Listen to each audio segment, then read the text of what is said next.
There we go. VaYeitseh Yaakov mi Be'ereshava vayelech Haran. Yaakov leaves Beersheva and he goes to Haran. So I've been thinking a little bit about this year. Mentioned it in Shul a little bit last week. With Avraham Avinu, the opening words that Hashem says to Avram are Lech Lecha, go. Go to, we discussed that means go to yourself, go to become yourself. But he's telling him to go to Eretz Yisrael, Eretz Canaan. So that's the Lech Lecha message, is a go to. Now here we have Yaakov Avinu, VaYeitseh. He's leaving. He's not going, he's leaving. It's true that right after that it says Vayelech, but the opening words with Avram are Lech Lecha, go to, and the opening words with Yaakov are go away from, VaYeitseh, and he left. So there's two things I like to point out there. It seems to be very much centered on Eretz Yisrael, because Avram Avinu is outside of the land of Israel when Hashem is speaking to him. And he says to him, go to, we're all going to Eretz Yisrael. That's one direction. Yaakov is in Eretz Yisrael, and he has to leave in order to escape the wrath of Esav. And of course, to go to Lavan's house to get married. So VaYeitseh, he's leaving. It's centered around the land of Israel, either going to it or you're going away from it. VaYeitseh Yaakov. So we have these two different movements in our lives and in Jewish history, going toward the land of Israel, which we all hope to do. And then sometimes we have to leave the land of Israel, which we are heartbroken to do. But Yaakov did need to leave in order to reach the next stage of his life. He ultimately comes back. That's the first thing I wanted to point out, the centrality of Eretz Yisrael, in that the two movements going toward and going away all have to do with the land of Israel. That's the center. The second thought that I had is that in a certain way, Avram Avinu, he's not really leaving something. Now, I have to explain that because it says he's leaving a lot. Lech lecha me'artzecha mimoladetecha u'mibeis avicha. Leave your land, leave your birthplace, leave your father's home. So he appears to be leaving things behind. But if you think about it, Abraham was getting away from the things that he wanted to get away from in life. All of those things were centered around Avodah Zarah, idol worship, his land, his family. So he's not leaving something precious behind. It's always a challenge to move forward in life, but it doesn't appear like there's something precious there. So he's going, but not leaving those things behind. That's a lech lecha. That's about future, going toward a goal. Now, Yaakov is very different. Yaakov is leaving a lot behind. He's leaving behind his parents. And his parents are different than Avram Avinu's parents. Yaakov's parents are Yitzchak and Rivka, and the great home that he grew up in, the great people that he grew up with, his father, his mother. That's leaving something behind. He's also leaving Eretz Yisrael behind to go to Chutz La'aretz. And we do find that with Yaakov Avinu that there's a certain amount of loss which marks his life. He loses Yosef. He loses Dinah to rape. He loses his young wife, Rachel. Yaakov loses a lot. So he has to give up a lot. We don't find those same types of losses with Avram Avinu. It's a different life circumstances like we all have. But really the point that I'm trying to make is that there's two kinds of movements in life, and each one is important.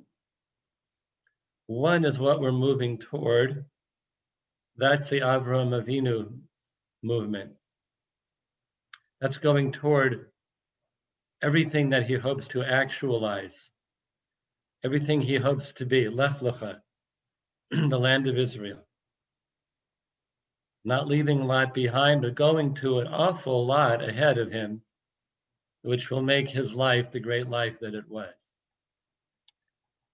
Whereas Yaakov is not going towards something at this point. He's going away from something. He has to leave. That's his growth right now. He's leaving the land of Israel, going to Haran. Yes, it's his next mission in life. It's the next step in life. But it's more so about leaving something behind in order to get away, to save his life. But he still has to leave a lot which is dear and close to his heart behind. So we have these two things in our life, these two forces in our life, which make us move. One is moving towards something we aspire to. One is moving away from something we need to get away from. There's an expression for that. Sur me'ra va'aseh tov. Depart from evil and do good. Get away from something and go towards something. Yaakov had to be a sur me'ra. He had to leave Esav. Esav is Ra. He had to get away from there. Aseh tov. Do good. So, when we contemplate where we are in life and what motivates our own direction, we can sometimes see, is this a moving toward something or moving away from something? Is this about moving to gain or moving where we have to let go of something dear? Each one is important in our life. Each one means something for us. And we find these paradigm type of growth scenarios, life scenarios in our avos and in our imahos. We have to pay attention to them because they reflect something within ourselves. Okay, we'll start with our Luchadodi. Please feel free to sing at home. Don't unmute while you sing. Just sing along at home. Otherwise, it doesn't sound good.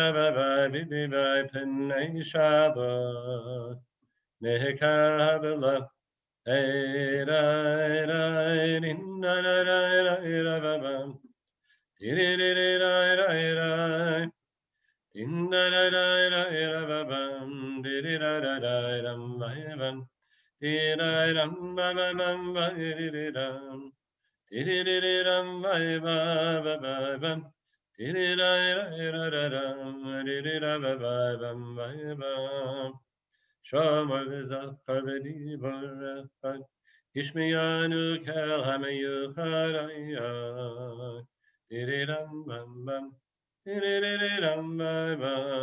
Hashem echad shemaya l'shem u'l'siferes v'litzila